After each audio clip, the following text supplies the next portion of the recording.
sejahtera untuk kita semua. Bertemu lagi dengan saya, Maria Elizabeth Mete, dalam aksi nyata modul 1.4 Budaya Positif. Pada video kali ini, dua aksi nyata yang ditampilkan yakni pembuatan keyakinan kelas dan pengimbasan materi budaya positif kepada rekan-rekan sejawat. Latar belakang kegiatan. Lajunya perkembangan teknologi membawa banyak perubahan. Di satu sisi, kita memperoleh kemudahan dalam berbagai aspek kehidupan. Namun di sisi lain, kita pun mengalami kemerosotan dalam banyak hal. Hal penting yang mau dikedepankan dalam aksi nyata ini adalah bagaimana mempertahankan nilai-nilai kebajikan yang telah diwariskan oleh leluhur kita, sehingga bangsa Indonesia menjadi bangsa yang mampu bersaing dengan bangsa-bangsa lain di dunia dalam bidang ekonomi dan teknologi, namun tetap sebagai bangsa yang berbudaya sesuai ciri khas bangsa Indonesia. Peserta didik sebagai bagian dari warga masyarakat yang merupakan pemegang kendali nasib bangsa kita di masa yang akan datang, hendaklah dituntun sesuai kodrat alam dan kodrat zaman, agar terbentuklah generasi yang cerdas dan berakhlak mulia. Tujuan kegiatan yakni memfasilitasi peserta didik untuk dapat menyampaikan aspirasinya tentang keyakinan serta melaksanakannya dengan penuh tanggung jawab. Mewujudkan peserta didik yang berkarakter positif sesuai dengan profil pelajar Pancasila. Tolak ukur aksi nyata tersebut yang pertama, peserta didik dengan penuh kesadaran melaksanakan keyakinan yang telah disepakati. Yang kedua, terwujudnya pembiasaan positif sehingga terjadi karakter profil pelajar Pancasila. Lini masa tindakan. Yang pertama, berkoordinasi dengan kepala sekolah tentang pentingnya penanaman budaya positif di sekolah, serta meminta izin untuk melakukan sosialisasi kepada rekan sejawat. Yang kedua, membuat keyakinan kelas beserta peserta didik.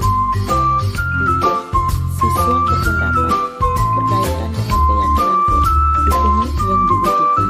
Lima, dukungan dari kepala sekolah sebagai pengambil kebijakan. Yang kedua, dukungan dari rekan-rekan pendidik dan tenaga kependidikan dalam penerapan budaya positif. Yang ketiga, murid-murid sebagai subjek utama pembentukan budaya positif. Dan yang keempat, orang tua atau wali murid sebagai pihak yang memantau dan ikut bertanggung jawab dalam setiap perubahan sikap selama siswa berada di rumah.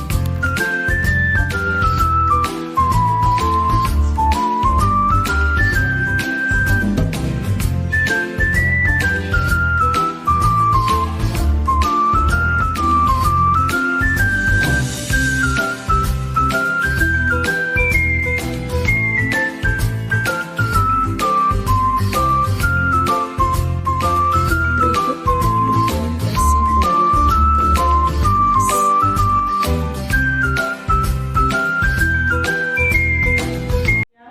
Bapak Ibu Guru, selamat siang. Siang hari ini kita dapat berkumpul kembali di sini karena kasih dan kemurahan Tuhan, sehingga kita boleh melaksanakan satu kegiatan yakni sosialisasi modul 1.4 budaya positif.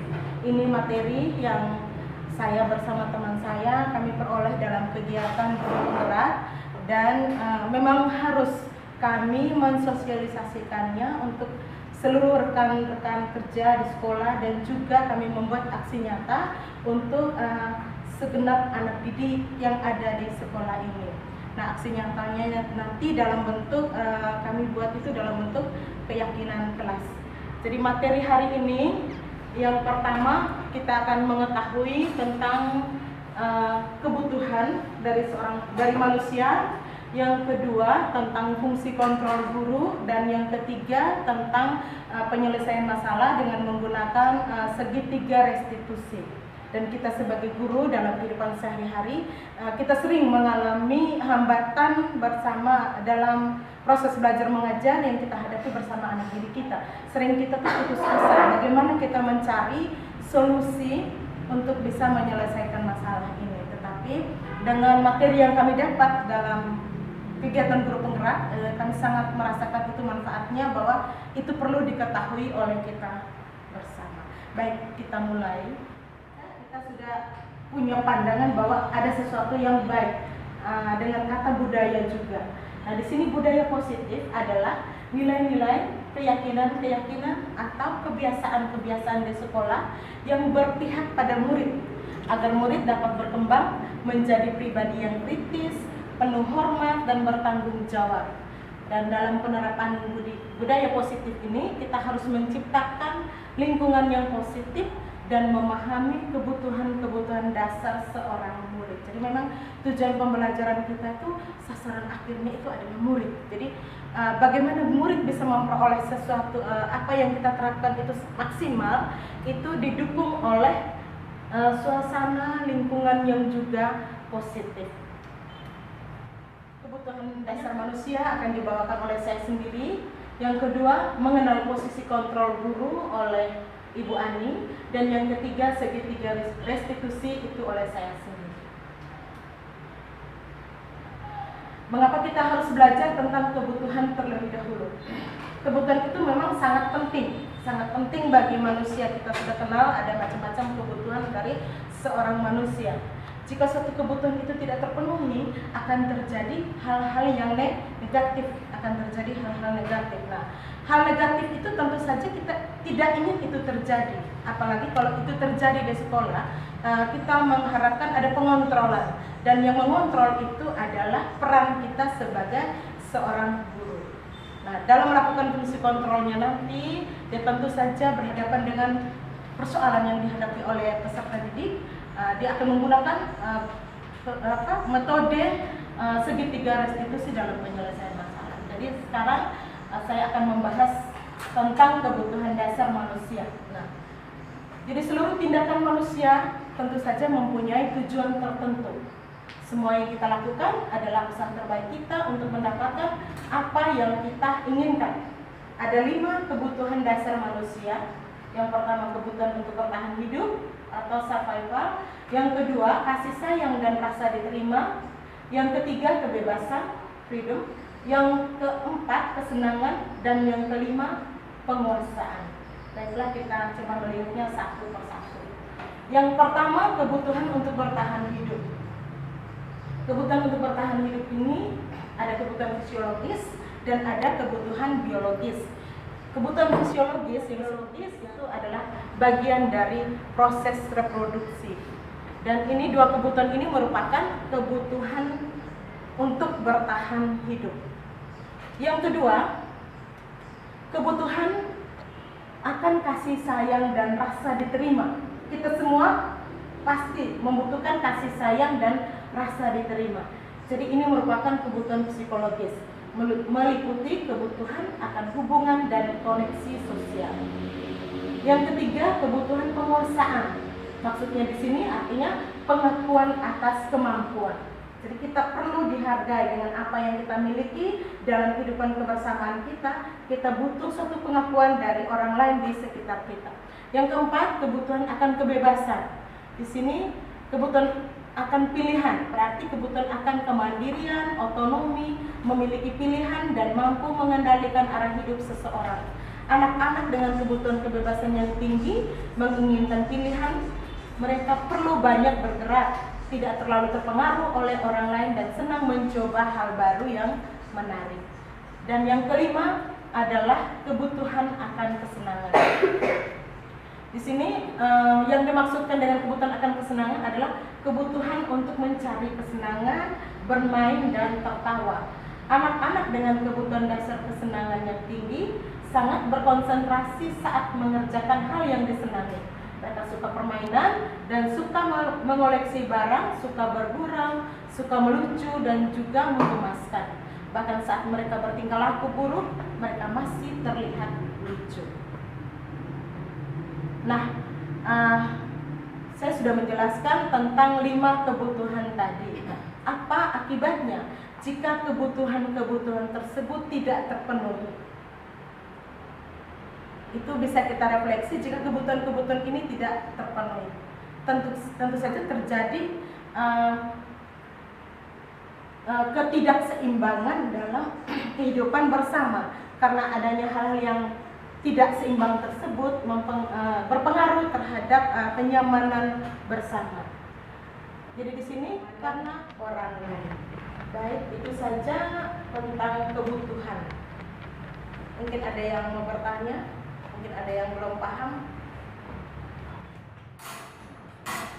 Pak Ibu Guru, karena kami dari CGP Angkatan 6 ingin men-sharekan atau mensosialisasikan modul yang kami telah dapat dari guru penggerak. Modul yang kedua yaitu tentang mengenal posisi kontrol guru. Kita selama ini pasti tahu posisi kontrol kita itu bagaimana sebagai guru. Terlebih kalau Bapak Ibu Guru yang sebagai guru BK pasti akan tahu itu bagaimana kontrolnya mereka, posisi mereka ada di mana. Tapi di sini kami akan lebih menjelaskan supaya lebih detailnya lagi. Mengenal posisi kontrol guru. Menurut Diane Gosen dalam bukunya Restitusi Restoring School Discipline, ia mengumumkan bahwa guru itu perlu meninjaukan kembali penerapan disiplin di dalam ruang kelas mereka selama ini. Apakah telah efektif atau tidak? Apakah telah berpusat atau memerdekakan dan memandirikan murid? Melalui serangkaian riset ini dan berdasarkan pada teori kontrol Dr. William Glasser, Gosen berkesimpulan ada posisi kontrol yang diterapkan oleh seorang guru atau orang tua. Kelima posisi kontrol itu tersebut adalah penghukum, yang pertama. Yang kedua, pembuat rasa bersalah.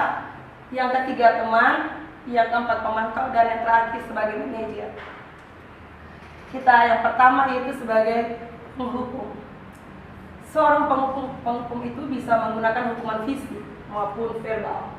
Guru seperti itu senantiasa percaya hanya ada satu cara agar pembelajaran mereka itu bisa berhasil, yaitu dengan cara mereka sebagai penghukum. Kita juga sadar sebagai guru, kita selama ini mungkin kita sebagai penghukum. Kalau anak-anak tidak kerja tugas, pasti kita memberikan hukum. Berarti kita itu ada di posisi sebagai posisi penghukum kita, posisi kontrol diri, posisi penghukum. Terakhir selesaikan.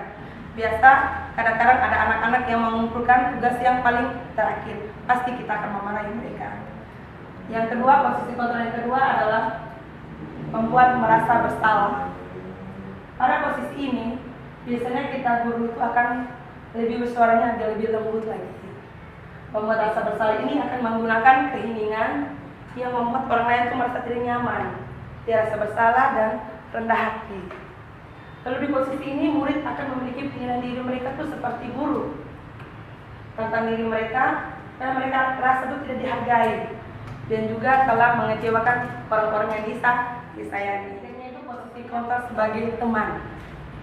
Kita guru di posisi teman itu menggunakan hubungan baik dan humor untuk mempengaruhi seseorang supaya hubungan kita dengan mereka itu erat. Jangan kita mempunyai hubungan itu kayak jaga jarak kayak gitu. Tapi sebagai teman kita dengan murid-murid. Hal negatif dari posisi teman itu yang pertama adalah bila suatu saat guru itu tersebut tidak membantu mereka, maka murid-murid itu akan kecewa sekali dan tidak mau lagi berusaha. Mereka akan lepas. Ibu saya tidak membantu saya, pasti mereka hati sangat kecewa. Yang kedua, murid hanya bertindak untuk guru tertentu saja. Jadi tidak semua guru mereka bertindak. Murid itu akan bergantung pada guru yang mereka sudah percayai. Contohnya misalnya kita sebagai guru pasti mempunyai ada hubungan erat dengan anak-anak. Kalau kita sudah punya hubungan erat dengan anak-anak, setiap masalah mereka pasti akan mereka cerita. Terlebih biar masalah pribadi mereka, pasti mereka akan curhat di kita. Karena mereka sebagai pundak untuk mereka tuh kita. Karena kita menjaga hubungan sebagai teman. Yang berikut, membuat merasa bersalah. kita guru-guru itu memantau anak-anak. Memantau itu berarti kita mengawasi mereka. Pada saat kita mengawasi, kita bertanggung jawab atas perilaku yang orang-orang telah kita awasi. Seseorang pemantau itu sangat mengandalkan perhitungan, catatan, data yang digunakan sebagai bukti perilaku seseorang. Seperti contohnya, peraturannya apa yang telah kamu lakukan, sanksi atau konsekuensinya apa. Pasti kita sebagai pemantau mereka, kita sudah tahu, karena kita sebagai awas. Contohnya anak-anak membuat salah, kita sudah tahu, kita sebagai pemantau saja. Posisi kontrol kita sebagai guru. Yang berikut, manajer. Ini yang Bapak Ibu guru yang saya sendiri saja akan mendapatkan sebagai posisi manajer. Posisi ini di mana guru itu berbuat sesuatu bersama dengan murid. Dia mempersilakan murid itu mempertanggungjawab perilakunya, itu mendukung murid agar dia dapat menemukan solusi atas permasalahan yang mereka berbuat sendiri. Di sini dia menekankan bukan pada kemampuan membuat konsekuensi, tapi namun dapat berkolaborasi dengan murid bagaimana memperbaiki kesalahan yang ada. Contohnya ada apa yang kita yakini, atau sini bilang apa yang kamu akan meyakini. Jika kamu meyakini, atau apa yang kamu bersedia memperbaikinya. Di sini seperti contohnya kita ini di kelas kita akan implementasi. Contohnya kita anak-anak itu membuat masalah. Ada murid yang tidak mengerjakan tugas matematika atau bahasa Indonesia. Kita sebagai guru kadang-kadang memberi hukuman karena dia tidak mengerjakan tugas. Tapi di sini Bapak Ibu guru saya ingin mengajarkan kita sebagai manajer, kita harus terapkan posisi manajer, yaitu di mana kita bersama anak-anak itu mencari solusinya untuk menyelesaikan masalah ini, sehingga antara kita tuh punya hubungan tuh nyaman, dan anak-anak itu akan nyaman dengan kita, akan menyelesaikan itu dari hati pribadi sendiri, bukan karena terpaksa. Karena selama ini kita sebagai penghukum, kita lihat nih anak-anak kerja tugas, tapi itu belum tentu dari hati mereka. Karena itu mereka terpaksa. Oh ini ibu kayak gini, saya harus kerja, kalau tidak serap hukuman, karena pukul, karena tampil. Tapi kalau kita dari hati anak-anak, pasti setiap guru-guru kasih tugas itu, mereka akan mengajar kontrol sebagai manajer. Saya yakin kelas kita akan jadi nyaman, anak-anak juga jadi nyaman, dan anak-anak itu akan masuk kelas itu dengan senang, karena lihat dengan gurunya, dengan mereka juga cara mengajarnya. Itu saya terima kasih. Mungkin sampai sini saja. Dan terakhir itu yang perlu tujuan dari 5 posisi kontrol itu yaitu sebagai guru adalah pencapaian posisi manajer, di mana posisi ini adalah murid dapat menjadi pribadi yang mandiri. Mereka dapat bertanggung jawab, mereka merdeka, segala perilaku mereka dan sikapnya mereka. Dan kita yakin di kelas tidak akan terjadi perkelahian, murid, guru tidak masuk, kelas tetap aman, karena mereka punya tanggung jawab. Karena kita sudah terapkan kita sebagai posisi kontrol sebagai manajer. Kelas jadi nyaman, kita sebagai guru kalau ada guru yang tidak masuk itu tidak rasa was-was, takut di kelas terjadi kekacauan. Karena itu sering terjadi kalau guru tidak ada. Karena anak-anak itu tidak terlatih untuk bertanggung jawab, untuk menemukan solusi atau masalah yang mereka buat.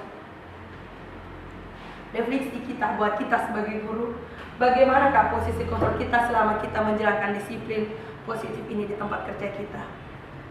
Kita akan sadar sendiri di mana kita posisi kontrol kita. Yang pertama, atau yang kedua, atau yang ketiga, atau yang keempat dan kelima. Itu kembali ke pribadi kita Bapak Ibu guru. Kita ada di posisi mana? Tapi hari ini saya mengajak kita harus bisa menjadi posisi yang kelima, supaya kita bisa menciptakan lingkungan yang positif di dalam kelas, anak-anak bisa menjadi nyaman. Mungkin itu saja, atau ada dari Bapak Ibu guru ingin yang memberi. Oke, Ibu, terima kasih atas penjelasan yang sangat-sangat luar biasa buat kami sebagai guru, di mana ini pengetahuan baru buat kami. Di sini saya ingin bertanya, coba Ibu jelaskan dulu lingkungan yang positif itu bagaimana? Sehingga anak-anak tuh sangat nyaman, senang. Itu saja Ibu. Saya kata di sini lingkungan yang positif itu di mana di dalam kelas itu, di dalam kelas itu lingkungannya itu tuh nyaman. Apalagi kalau kita menggunakan model pembelajaran yang menggugah anak-anak untuk semangat untuk belajar. Itu pasti anak-anak itu biar yang mengantuk atau apa, dia punya motivasi untuk belajar itu semakin meningkat. Dan kita memberi mereka tanggung jawab, kasih tanggung jawab tugas mereka. Itu yang dinamakan lingkungan positif.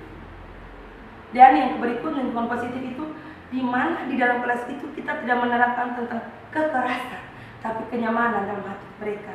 Mereka nyaman, terbuka, dan mereka berani untuk bertanya untuk proses keaktifan mereka. Itu saja. Atau ada mungkin lagi Bapak? Masih ada. Oke Ibu. Bagaimana cocoknya untuk anak-anak kita di ETT Ya. dengan latar belakang keluarga yang orang tuanya keras. Lalu di sekolah anak-anak itu karena tidak keras, mereka tidak nurut. Bagaimana untuk memerdekakan mereka dari belajar itu? Oke, ini Mama sangat bagus. Yang pertama itu kita harus melakukan pendekatan kepada anak-anak. Pendekatan kepada anak-anak, kita tatap muka dengan mereka secara empat mata, pribadi.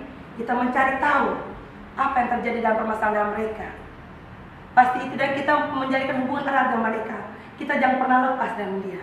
Itu pasti akan terjadi dan ini kenyamanan buat mereka. Anak-anak itu biar di rumah dia keras dan orang tua, tapi dari sekolah kita didik, karena kita di sini 8 jam dengan bersama mereka.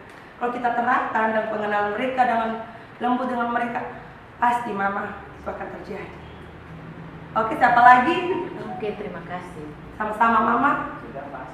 Oke, terima kasih. Kita baru saja mendengar kelima posisi kontrol guru yang dibawakan oleh Ibu Ani. Menurut saya materinya sangat bagus untuk kita pelajari, kita kembangkan di sekolah kita. Pertanyaan terakhir tadi dari Ibu Ani, sudah pada posisi yang mana kita sebagai guru di sekolah?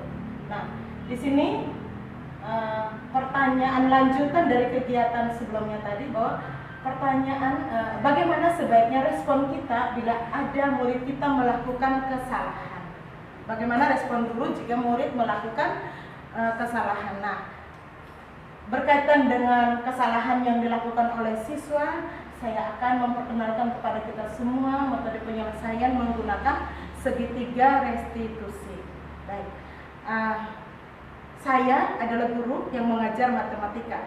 Sebelum saya mempelajari materi budaya positif, khususnya pada materi posisi kontrol guru dan segitiga restitusi, saya sebagai guru selama ini menerapkan posisi kontrol sebagai penghukum.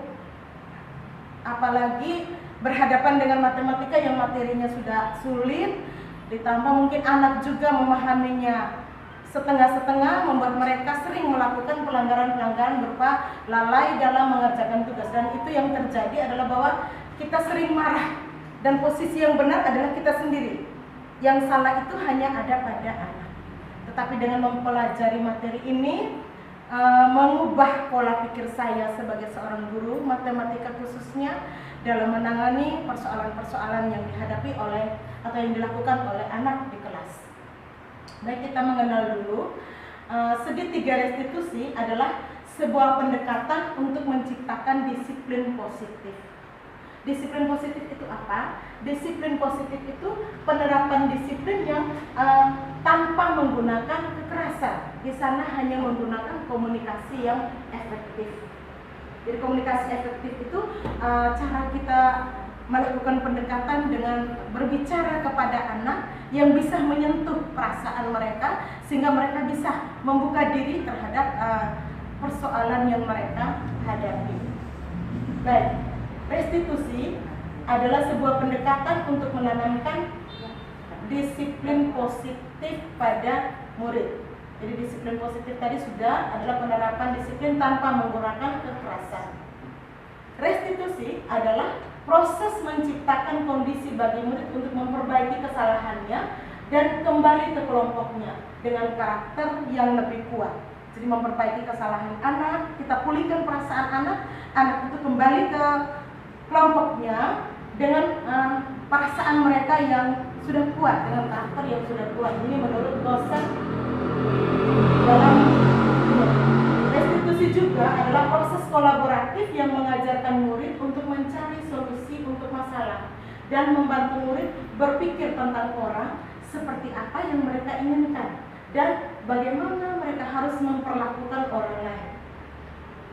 Penekanannya di sini bukanlah pada bagaimana berperilaku untuk menyenangkan orang lain atau menghindari ketidaknyamanan, namun tujuannya adalah bagaimana menjadi orang yang menghargai nilai-nilai kebajikan yang mereka percayai. Jadi bagaimana dia berbuat untuk supaya dia disenangi orang lain, bukan itu tujuannya. Misalnya saya mewajibkan anak menyelesaikan matematika. Jadi anak menyelesaikan matematika itu tuh bukan supaya Ibu Elis tidak marah atau supaya Ibu Elis itu puji-puji, bukan itu. Tetapi dia menyadari bahwa yang dia selesaikan itu adalah kebutuhannya, sudah menjadi kebutuhannya. Jadi itu sudah lahir dari dalam dirinya. Dia mempunyai kesadaran bahwa seandainya dia tidak kerja, apa akibatnya? Dia harus menyadari itu. Sekarang kita akan melihat tentang segitiga restitusi. Dalam segitiga restitusi ada 3 tahapan yang memudahkan guru dalam menyiapkan anak melakukan restitusi, sehingga disebut segitiga restitusi karena ada 3 tahap tadi dinamakan segitiga restitusi. Proses tahapan tersebut didasarkan pada prinsip kontrol utama dan kontrol utama. Dan di sini kita perhatikan langkah-langkahnya. Yang pertama adalah menstabilkan identitas. Teori kontrolnya adalah bahwa kita semua akan melakukan hal terbaik yang kita bisa lakukan. Jadi dalam tahapan menstabilkan identitas, anak disadarkan bahwa dia adalah juga manusia yang punya niat untuk melakukan sesuatu yang lebih baik. Misalkan ketika anak itu sudah melakukan kesalahan, kita panggil, misalnya, Ani, kamu tahu tidak mengapa ibu memanggil kamu? Dengan pertanyaan itu dia sudah merefleksi dirinya. Kemudian anak itu ketika dia merefleksi, pasti dia punya perasaan takut atau gugup, itu ada. Nah, di saat itu kita bisa memberikan lagi pertanyaan untuk memulihkan perasaan kembali. Kita bisa memberikan pertanyaan, semua kita pasti punya mengalami ini. Semua kita pasti punya mengalami ini. Nah, dengan adanya kalimat ini, itu mendorong anak itu merasa dikuatkan kembali bahwa oh, tidak cuma saya yang seperti ini. Semua orang juga bisa salah, bisa keliru. Baik. Yang kedua, tahap yang kedua adalah validasi tindakan yang salah. Jadi seperti yang kita pelajari pada kebutuhan tadi, bahwa semua tindakan manusia itu punya tujuan yang ingin dicapai. Jadi ketika anak melakukan kesalahan, dia juga pasti ada dia punya tujuan yang ingin dia capai, yang salah menurut kita, tetapi dari kebutuhannya bahwa yang dia lakukan itu adalah benar, yang dari kebutuhannya itu adalah benar. Nah, di sini teori kontrolnya bahwa semua perilaku manusia memiliki alasan. Dan yang ketiga adalah kita menanyakan keyakinan. Ketika kita sudah selesai menyadarkan anak atas tindakan yang dia buat, kita jangan dulu langsung mengarahkan dia kemana, langsung menasihati dia dengan apa yang ada dalam pikiran kita. Kita cuma bertugas untuk menuntun dia, menemukan harapannya kembali, menanyakan keyakinannya kembali. Misalnya, ketika anak tidak mengerjakan tugas, kita bisa bertanya seperti ini. Kamu tahu akibatnya kalau kamu tidak kerja tugas? Dia akan berpikir, oh iya ibu, saya tahu. Apa akibatnya? Oh, kalau saya tidak kerja tugas, nanti saya nilai tidak ada ibu. Oh iya, kalau seandainya kamu tidak punya nilai, apa akibat selanjutnya? Oh, akibat selanjutnya nanti tuh saya tidak naik kelas ibu, karena di rapor saya tuh nilai tugas tuh tidak ada. Nah, dia semakin menyadari dengan cara kita menuntun dia untuk menggali keyakinan dalam dalam dirinya. Nah, sampai di situ kita juga tidak menawarkan solusi, kita cuma bertanya lagi. Nah, seandainya lalu harapan kamu sebenarnya, kamu punya cita-cita apa untuk hari esokmu? Kamu punya impian seperti apa? Nah, di saat itu dia akan mulai berpikir, oh ibu, saya punya cita-cita, misalnya saya ingin menjadi polisi, saya ingin menjadi tentara, saya ingin menjadi dokter. Nah, untuk menuju ke sana, dia harus melewati tahap yang sekarang ini, sehingga dia semakin sadar. Nah, dengan begitu kita tanya kembali, nah kalau begitu solusi apa? Supaya kamu bisa menemukan cara untuk bisa naik kelas. Nanti dia mulai berpikir, oh ibu kalau begitu, mungkin saja ini beberapa kemungkinan, oh ibu kalau begitu saya akan menyelesaikan tugas. Saya akan menyelesaikan tugas supaya nilai tugas saya ada dan saya juga bisa naik kelas. Jadi kita tidak langsung memberikan jawaban untuk anak, tetapi di sini anak dituntun untuk boleh menemukan kembali dirinya, menyadari kesalahannya, kembali menemukan kekuatan yang ada dalam dirinya, kemudian dia mempunyai satu keyakinan lagi bahwa sebenarnya tuh dia masih punya kesempatan untuk bisa memperbaiki dirinya. Jadi dia menemukan solusi untuk menyelesaikan masalahnya. Baik, jadi dari segitiga restitusi tadi kita bisa representasikan ini dalam bentuk segitiga, dengan sisi paling bawah adalah menstabilkan identitas, kemudian ke atasnya sisi sebelah kiri itu validasi tindakan yang salah, dan yang sebelah kanan adalah keyakinan, menanyakan keyakinan yang ada pada siswa. Baik, pada tahap menstabilkan identitas tadi seperti yang sudah saya contohkan, di sini boleh ada kalimat-kalimat saja kita lakukan terhadap murid, mungkin terhadap sahabat kita, teman kita yang menghadapi persoalan. Kita bisa pulihkan kembali perasaannya dengan pertanyaan-pertanyaan seperti ini. Saya rasa mungkin kita semua pernah mengalami seperti itu dari teman-teman kita. Kemudian juga bisa ditambah dengan kita bisa menyelesaikan ini. Kemudian di sini bisa juga ditambah dengan kamu berhak merasa begitu, atau apakah kamu sedang menjadi teman yang baik buat dirimu sendiri. Jadi kita kembalikan ke dia untuk merefleksi, bertanya, apakah saya ini sudah bisa menjadi sahabat yang baik untuk diri saya sendiri. Baik, tahap yang kedua, validasi tindakan yang salah. Kalimat-kalimat yang bisa digunakan pada validasi tindakan yang salah ini, kita bisa perhatikan di sini bahwa padahal kamu bisa melakukan yang lebih buruk dari ini. Ini pertanyaan sebenarnya retoris yang tidak perlu dijawab, tetapi itu mengembalikan ke anak untuk bisa melihat kembali kesalahannya. Padahal kamu bisa melakukan yang lebih buruk dari ini.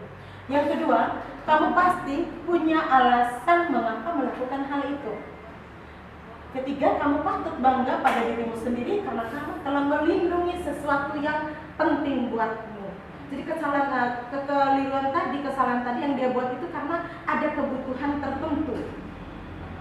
Ada kebutuhan tertentu, misalnya anak itu terlambat ke sekolah, mungkin karena disuruh ibunya mengantar adiknya ke sekolah, kebetulan mungkin orang tuanya berhalangan. Jadi itu kebutuhan dia juga. Maka kita bisa memberikan pertanyaan, kamu patut bangga pada dirimu sendiri karena kamu telah melindungi sesuatu yang penting buatmu. Tetapi dengan begitu dia tidak bisa mengabaikan yang lain. Jadi ini perlu kita sebagai guru menggali ini dari mereka. Jadi kita tidak serta-merta menyalahkan anak. Kemudian bisa juga kita bertanya dengan begini, kamu boleh mempertahankan sikap itu, tetapi kamu harus menambahkan sikap yang baru. Misalnya mereka tidak mengerjakan tugas itu karena kemarin itu, ibu kemarin itu kami ada kegiatan lomba cerdas cermat di sekolah ibu, sehingga kami sampai malam kecapean ibu, sehingga sampai yang tidak kerja. Jadi di sini ibu sebagai guru kita bisa memberikan penguatan kepada mereka. Kamu boleh mempertahankan sikap itu, tetapi kamu harus menambahkan sikap yang baru untuk bisa meningkatkan kekuatan kamu sendiri. Jadi dengan ini kita sebagai guru menyadari bahwa selama ini jarang kita memberikan pertanyaan kepada anak. Kalau anak sudah buat salah, terlebih kalau ibu sendiri, kalau saya sendiri, kenapa tidak? Sini berlutut. Itu yang sering kita lakukan. Tapi dengan mempelajari metode penyelesaian ini merasa terbantu daripada kita stres. Ada yang bagus yang ditawarkan kepada kita dan itu baik untuk kita terapkan, kita terapkan. Baik, kita lanjut untuk yang ketiga, menanyakan keyakinan. Pada tahap ini menanyakan keyakinan, kalimat-kalimat yang digunakan itu misalnya apa yang kita percaya sebagai kelas atau keluarga. Jadi kembali kepada hal positif yang ada di dalam kelas kita. Misalkan kelas ini ribut sekali, mereka bisa ketika guru tidak ada, mereka bisa bongkar-bangkit kursi dan meja. Tetapi sebenarnya mereka juga bisa melakukan hal yang sangat baik. Nah, kita kembalikan ke mereka, apa yang kamu percaya sebagai suatu kelas atau sebagai keluarga? Sebenarnya kelas kamu ini bisa rapi atau tidak? Kita kembalikan ke mereka. Nah, ketika kita melemparkan pertanyaan itu, mereka dengan sendirinya akan berpikir, ibu kamu bisa. Tunjukkan bahwa itu, kalau itu kamu bisa. Kemudian, apa nilai-nilai umum yang telah kita sepakati? Jadi, nilai umum yang telah disepakati itu misalnya kita sudah melewati ada tahapan kesepakatan kelas, ada keyakinan kelas. Jadi, itu sudah merupakan kesepakatan. Namanya kesepakatan adalah aspirasi dari beberapa teman di dalam kelas yang dijadikan suatu persetujuan bersama, dan itu kita komit bahwa itu kita apa jika mereka menjadi orang seperti itu. Ketika anak sudah mendapat gambaran yang jelas tentang orang seperti apa yang mereka inginkan, guru dapat membantu anak-anak tetap fokus pada gambaran tersebut. Jadi itu saja yang dapat kami berdua sampaikan di siang hari ini. Mudah-mudahan bermanfaat, dan menurut kami berdua bahwa ini bisa mengubah pola pikir kita, mengubah cara kita mengatasi persoalan yang kita hadapi. Kalau kita marah-marah, waktu kita menjadi guru ini masih panjang daripada kita sakit hati, dan itu membawa sesuatu yang tidak nyaman bagi diri kita sendiri. Kita masih punya solusi melakukan penyelesaian yang bisa menyelamatkan anak. Jadi itu saja penyampaian kami berdua.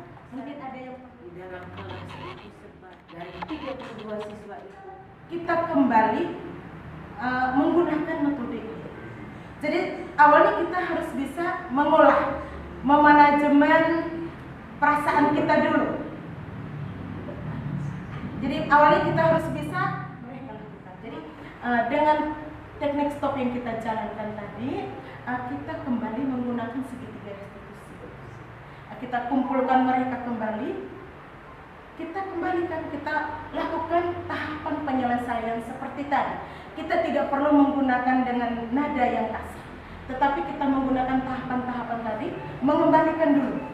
Segala solusinya kita kembalikan ke mereka sendiri, merefleksi, mereka menyadari kesalahannya, menanyakan ke mereka, sebenarnya kamu tuh bisa begini atau tidak, bisa lebih bagus atau tidak.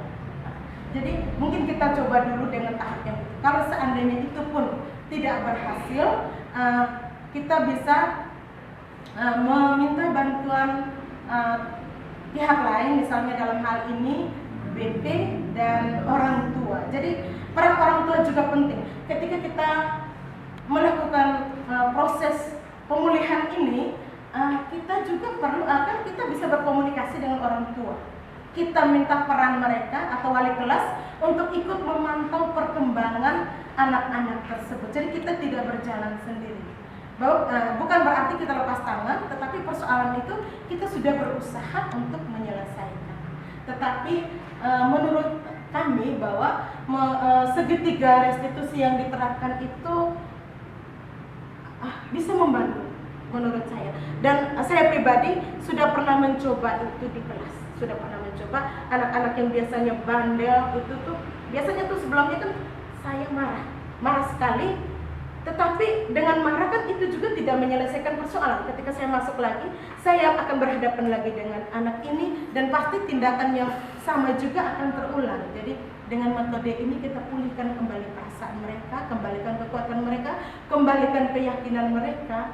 Mereka percaya diri, mereka merasa mereka dihargai, mereka merasa bahwa mereka masih punya kesempatan untuk menggapai sesuatu yang lebih indah di hari esok. Jadi mereka juga punya motivasi untuk mengubah diri. Itu saja Ibu Prida penjelasannya. Terima kasih. Baik Bapak Ibu,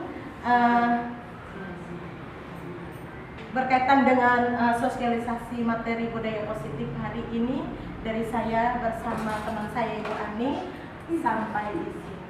Terima kasih, selamat siang. Selamat siang. Akhirnya saya ucapkan terima kasih dan semoga bermanfaat.